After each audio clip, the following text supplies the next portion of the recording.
Di bawah kepemimpinan Raja Kertanegara, Kerajaan Singasari terus memperluas wilayah kekuasaannya. Kerajaan Singasari tampak kuat dari luar, namun sebenarnya keropos di dalamnya.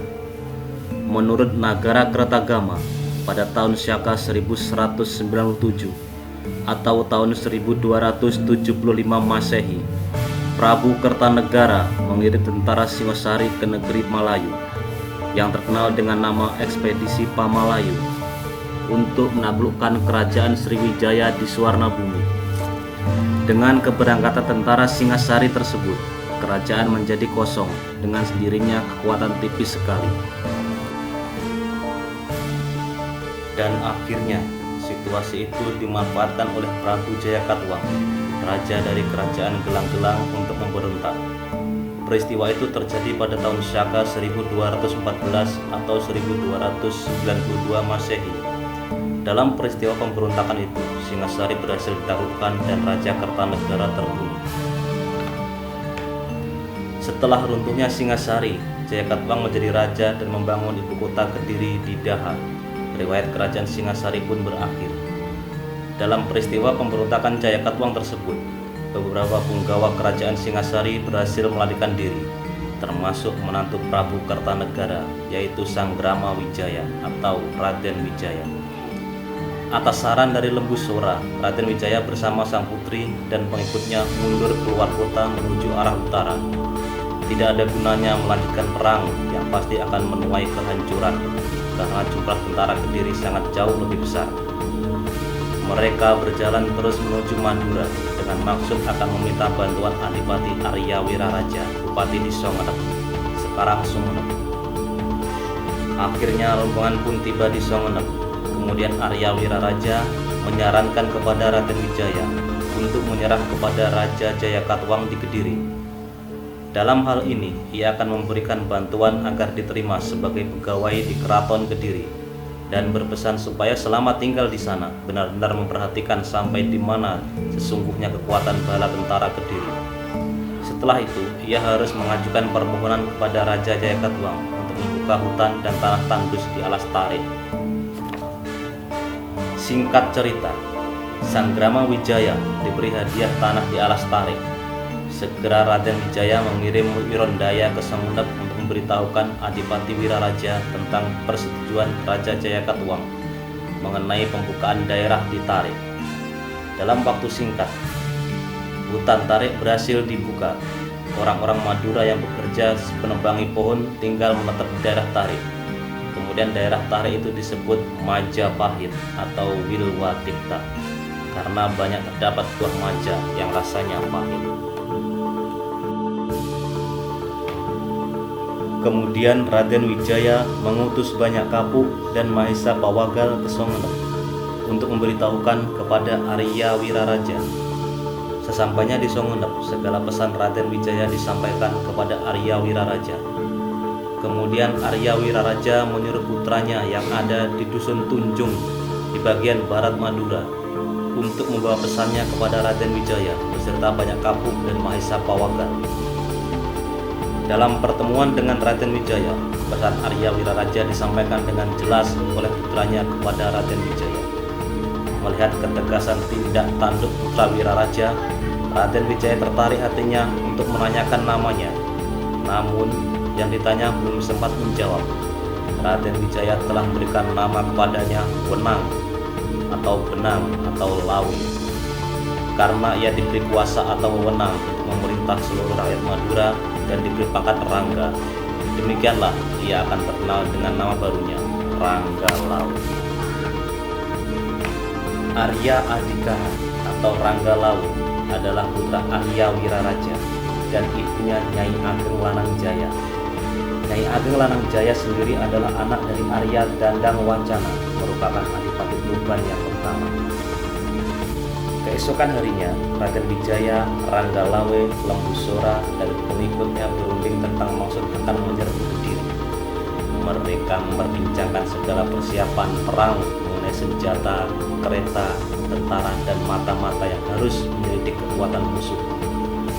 Mereka merundingkan perlengkapan perang seteliti-telitinya. Akhirnya Ranggalawe mengajukan usul. Ia meminta izin untuk segera pulang ke Mandura, kemudian secepat mungkin kembali ke Majapahit dengan membawa kuda ayahnya yang berasal dari Bima untuk digunakan sebagai kendaraan para punggawa. Usul itu disetujui dan Ranggalawe segera pulang ke Mandura.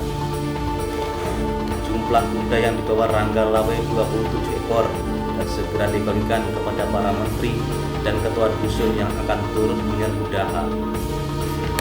Sementara itu, tentara Mongol yang ditugaskan untuk menghukum Prabu Kertanegara pun tiba dengan membawa tentara sekitar 20.000 orang.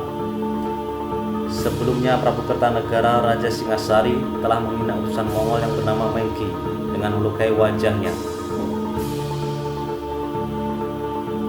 Namun Kaisar Kubilai Khan tidak tahu jika Singasari telah luluh. Singkat cerita, Arya Wiraraja menyarankan kepada Raden Wijaya untuk pura-pura menyerah agar bisa memanfaatkan kekuatan bangsa Tartar untuk melawan Kediri.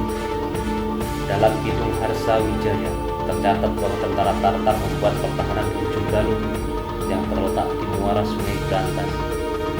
Sebagian di antaranya mereka naik perahu mudik menuju ke Canggu. Kedatangan tentara Tartar itu disambut gembira. Raden Wijaya bersikap menyerah kepada Panglima Tartar dan memberitahu bahwa Raja Kertanegara telah wafat.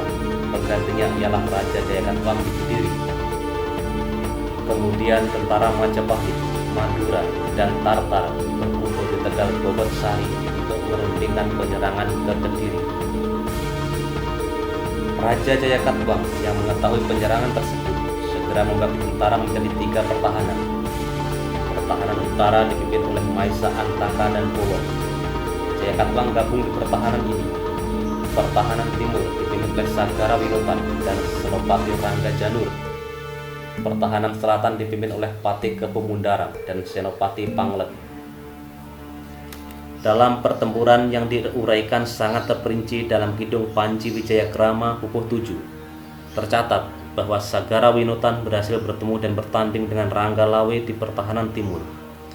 Ranggalawe mengendarai kuda Andawesi, melompat dari punggung kuda mencapai kereta Sagara Winotan. Dalam perkelahian di atas kereta itu, Ranggalawe berhasil memotong leher Sagara Winotan. Dalam peperangan itu, tentara Kediri berhasil dikalahkan. Raja Jayakatwang ditangkap dan ditawan oleh tentara Tartar di benteng pertahanan di ujung Galuh di muara Sungai Berantas. Di dalam penjara, Jayakatwang mengubah kakawin yang diberi judul Wukir Kolama. Kemudian dia wafat.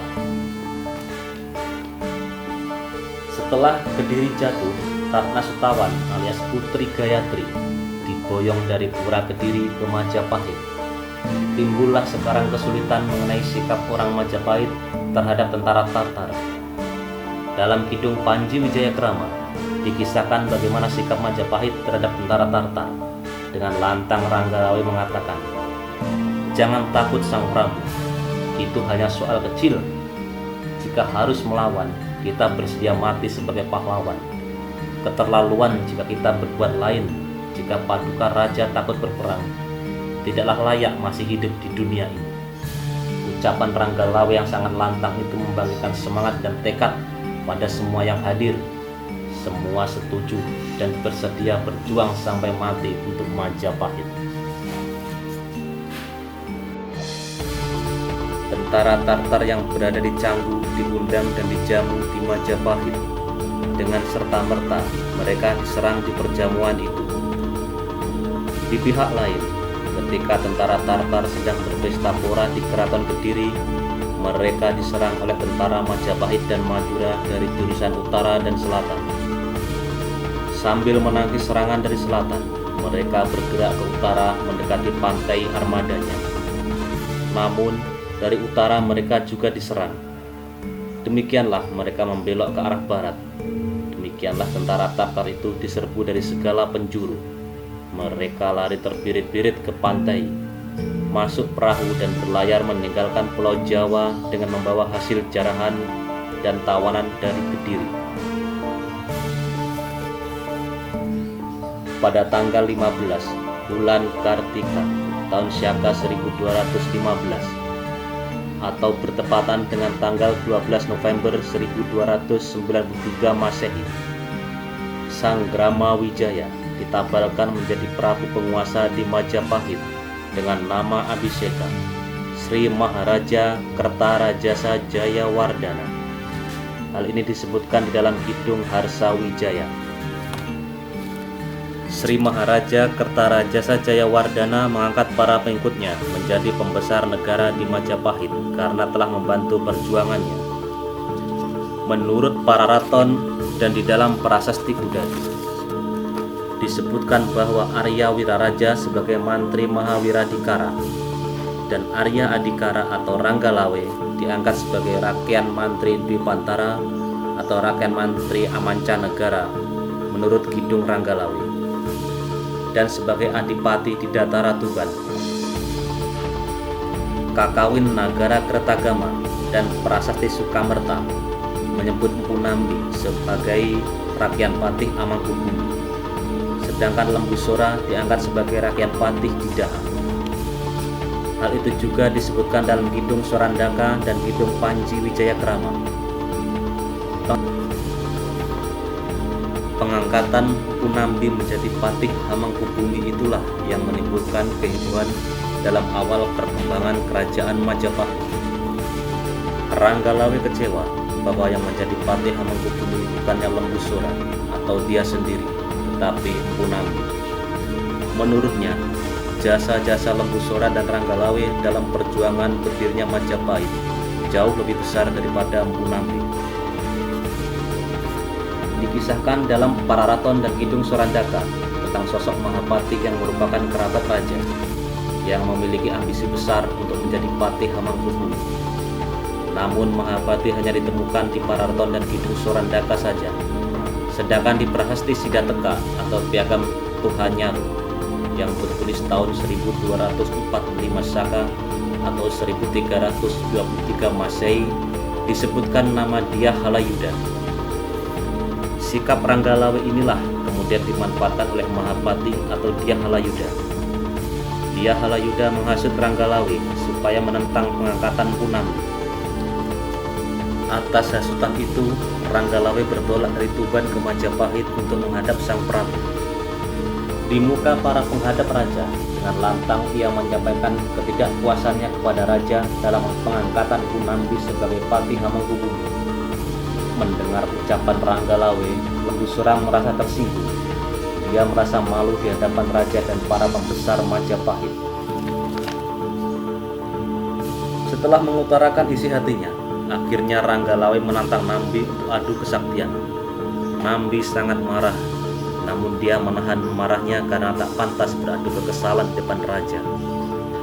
Akhirnya Kepu Anabrang bergetar jarinya, berdebar dadanya, sambil menuding kepada Ranggalawe. Ia berkata, "Ranggalawe, jika kau memang jantan, pulanglah sekarang, siapkan senjata." Adipati Tuban itu berdiri dan keluar ruangan, menunggu Nambi untuk keluar. Namun bukannya Nambi yang keluar, justru pamannya yaitu Lembusora yang keluar untuk menasihati Ranggalawe. Diingatkan bahwa Ranggalawe adalah bulu jumbu Sang Prabu yang bebas keluar masuk istana siang dan malam. Setelah dinasihati oleh pamannya, Ranggalawe pulang ke Tuban. Sesampainya di Tuban, ia menceritakan semua kepada ayahnya, Arya Wiraraja. Arya Wiraraja menasihati Ranggalawe untuk tetap setia kepada Sang Prabu. Berkhianat akan mempunyai akibat yang kurang baik. Mendengar nasihat itu, Ranggalawe terdiam, insyak akan kebenaran. Akan tetapi ia malu untuk mundur. Adalah haram bagi perwira takut menghadapi bahaya. Telah tertanam dalam hatinya bahwa Sora dan Lawe adalah perwira Yuda dalam perjuangan yang sudah lalu. Keperwiraan Yuda itu harus dipertahankan sampai tetes darah penghabisan. Sementara itu, Mahapati Dia Halayuda pun menghasut Patih Nambi untuk menghukum Ranggalawe karena kelancangannya.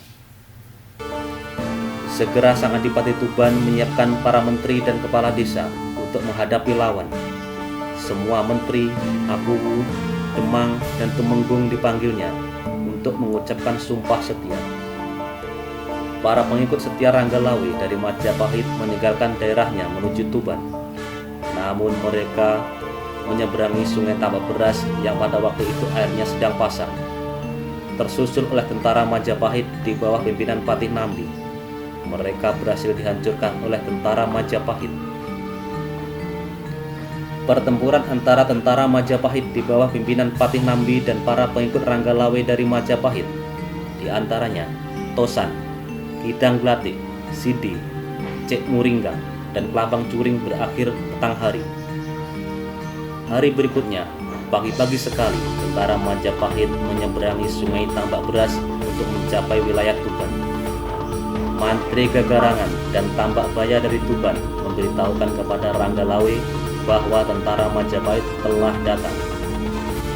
Setelah Ranggalawe memberikan perintah untuk menyeberang musuh yang datang, ia sendiri minta izin kepada kedua istrinya, yaitu Dewi Mertaraga dan Tirtawati.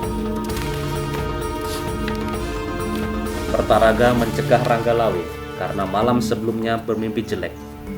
Dalam mimpinya, ia bersama Lawe pergi ke taman memetik bunga, diwadahi keranjang. Dengan serta-merta keranjang itu disambar seekor burung gagak, bunga jatuh berhamburan di tanah. Adipati Tuban sadar bahwa ajalnya sudah dekat. Ranggalawe telah siap untuk menghadapi maut. Ia mandi untuk bersuci, kemudian memakai busana bersiap diri menghadap Sang Pencipta Jagat. Lalu ia menggendong putranya, kuda Anjampiani, ditimang-timang dan diciumnya. Kemudian ia berangkat. Jalannya terhalang oleh mertuanya, Ki Ageng Palandongan, yang meminta Ranggalawe untuk kembali saja. Namun Ranggalawe menolaknya. Dalam medan pertempuran itu, Ranggalawe bertemu dengan Patih Nambi. Kuda Nambi berhasil ditikam, namun Nambi berhasil lolos dari serangan. Ranggalawe mengejar Nambi ke jurusan selatan, bermaksud melintasi sungai Tambak Beras. Namun Ranggalawe ditahan oleh anak buahnya yang mengatakan di seberang sungai masuk wilayah Majapahit. Tentara Majapahit tercerai-berai, lari bersembunyi ke berbagai desa. Mendengar kekalahan Majapahit, Prabu Kertarajasa Jayawardana menambah kekuatan prajuritnya untuk kembali menyerang Tuban.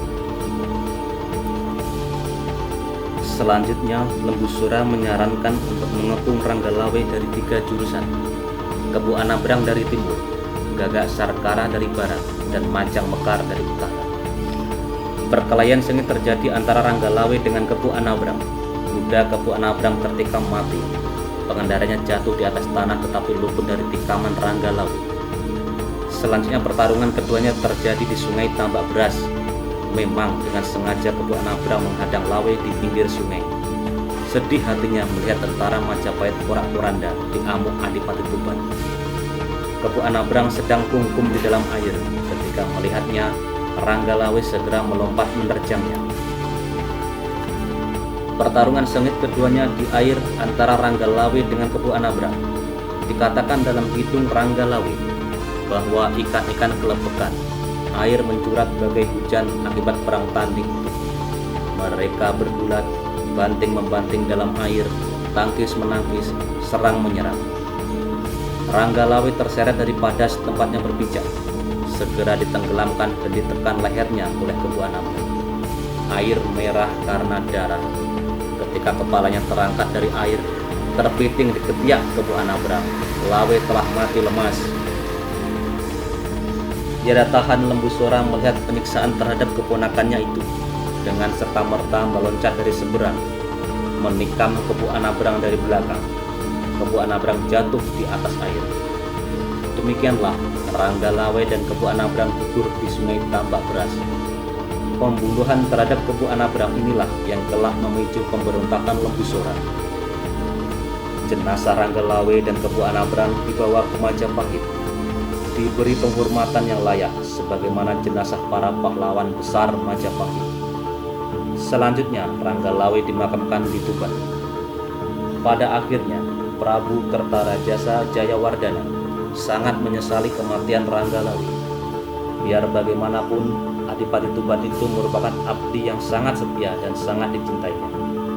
Ditambah lagi dengan kematian Kebu Anabrang, senopati terbaik Majapahit kala itu. Kisah pemberontakan Ranggalawe itu dituturkan secara lengkap dalam Kidung Panji Wijayakrama dan Kidung Ranggalawe. Tertulis di Pararaton diberi tarikh tahun Saka Buddha Bumi Paksanungwong atau 1217 Saka atau tahun Masehi 1295. Demikianlah kisah keperwiraan Ranggalawe yang akan diingat sepanjang masa. Ranggalawe merupakan pahlawan bagi rakyat Tuban. Bahkan kuda hitam Ranggalawe dijadikan lambang Kabupaten Tuban. Kini makam Ranggalawe bisa kita temui di Tuban. Banyak peziarah yang datang ke sana. Tempatnya di tengah kota Tuban, Kajungan, Sidomulyo, Kabupaten Tuban.